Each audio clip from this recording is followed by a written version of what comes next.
Daily Manna from the Torah by Dr. Ketriel Blad. Shavua Tov! Welcome to a new week and the first Aliyah of Parashat Yitro, Jethro.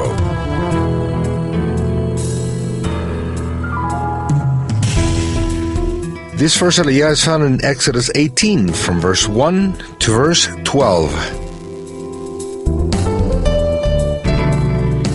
Today's study will encompass verses 3 and 4. And it reads as follows.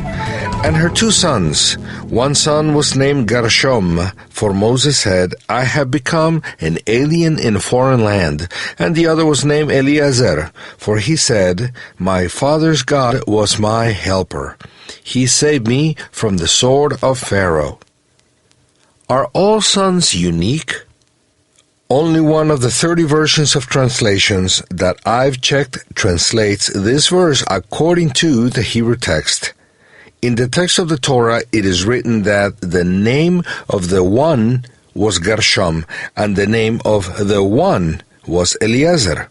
The Torah doesn't say one of them and the other one, or the first and the second, but the one and the one. In Hebrew, ha-echad. Wouldn't it be more logical to say one and the other? When the Torah says something out of the ordinary, it does due to a very specific purpose. In example, to teach us something important. Then, what can we learn from this? I think that the Eternal is teaching us a very important lesson regarding Moshe's relationship with his sons. When the first one was born, he was an only child, and all the love and attention from both parents were directed to him. Then, when the next one was born, it is logical that the love and attention from the parents were divided between both of them. But mentioning that Eliezer was the one, even if he was the second child, Hashem teaches us that he was treated as if he was the only one. Both sons were considered unique. This teaches us that parents can't have preferences regarding love and attention to their children. All of them must be treated as if they were the only ones, and preferences or comparisons must not be made between them. It isn't emotionally healthy to compare one's children.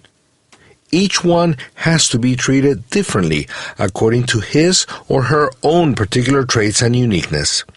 On the other hand, it teaches us that for the Eternal, each boy and girl born in this world is unique. As the love of the parents doesn't diminish for their first son when the second is born, the love of the Eternal doesn't diminish when more children are born into this world. He loves each one as if we were the only ones. This also teaches us that if there would have been only one person in the world and he or she had sinned, the Eternal would have laid the burden of his or her sin upon Yeshua, so that he would have died only for him or her. Thus, we can understand Paul's message that says, "Who loved me and gave himself for me." Galatians 2:20, second part. The Eternal's love through Yeshua is very personal. You are unique. Hashem doesn't see you as a number among a mass of people. He sees you as if you were his only son or daughter. You are very important to him. Don't underestimate yourself. You are unique. Shavua Tov. Have a good week. Shalom.